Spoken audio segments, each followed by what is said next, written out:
After Gene Carlson was born in Greeley, Colorado in 1939, his father accepted the position of business manager at Linfield College. Moving to McMinnville gave Gene and his younger brother Don the opportunity to compete in several youth sports. He was a tremendous athlete.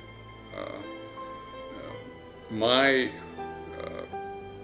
success in sports had a lot to do with our relationship and growing up. There were a number of factors that I think made us successful and him very successful in athletics. We had very supportive parents.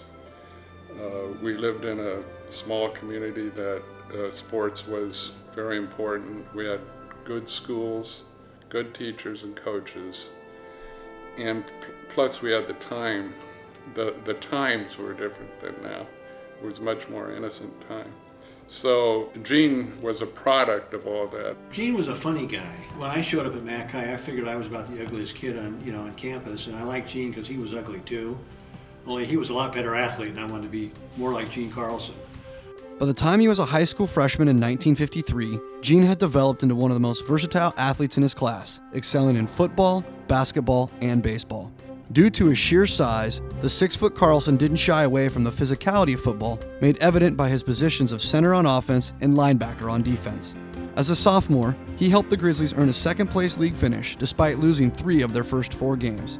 But the Bears would capture the league championship in the following season, while Gene was awarded with an all-league honorable mention selection. The Grizzlies ended the year with a tough loss to number 2 ranked Gresham in the quarterfinals of the state playoffs, giving them a 7-2 overall record with both losses by only 1 point. As a senior, Carlson would again help the Bears go undefeated in league and repeat as champions, while earning all-league first team and all-state honorable mention selections.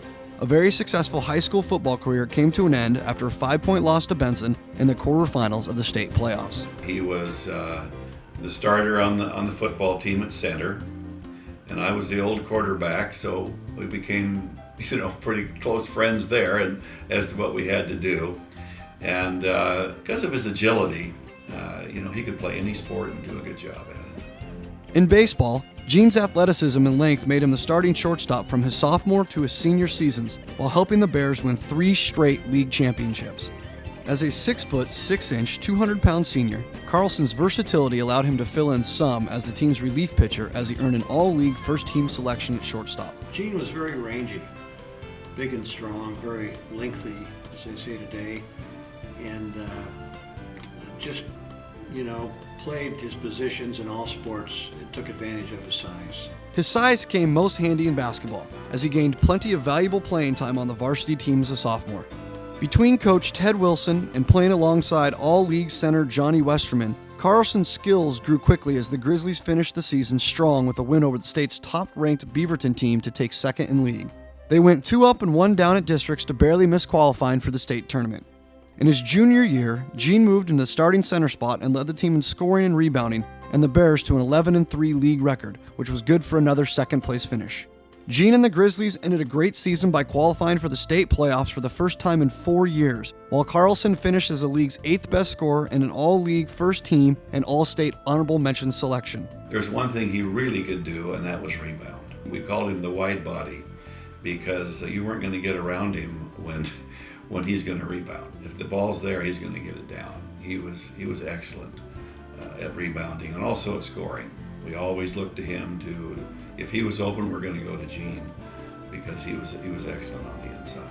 That was his main strength, but Gene could also score with the ball. He was, he knew how to finish inside and good passer, smart player. He was positive, and he was fun to be around, and he was always trying to pick up his teammates, and he was a good leader in that respect. As the senior leader, the Bears followed Gene to a 13-win and 1-loss season, clinching their first league championship in several years. After claiming the team's scoring and rebounding title once again, with over 16 points and 14 rebounds per game, Carlson ended up as the league's top rebounder and 3rd best scorer. He was awarded an all-league first team and an all-state second team selection for his dominating post play. For the 2nd straight season, the district champion Grizzlies traveled to Eugene for the state tournament, where they would capitalize on the previous season's playoff experience. The Bears won 2 and lost 2, with their final defeat coming at the hands of the state's top-seeded Klamath Falls team.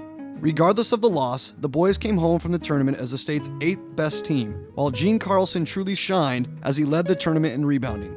He set a MacArthur Court all-time record for rebounds in a single game with 27, which wasn't surprising to MHS fans since he had 2 previous regular season games with 22 and 26 rebounds apiece. He was selected to the all-tournament first team to cap off a stellar high school career.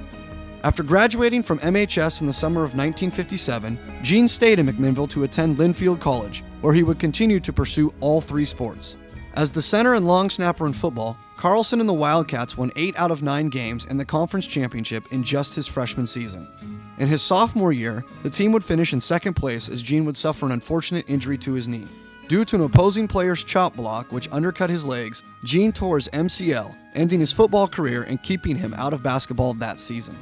Despite the doubts of doctors, Carlson rehabbed himself back into playing shape by the start of his sophomore baseball season.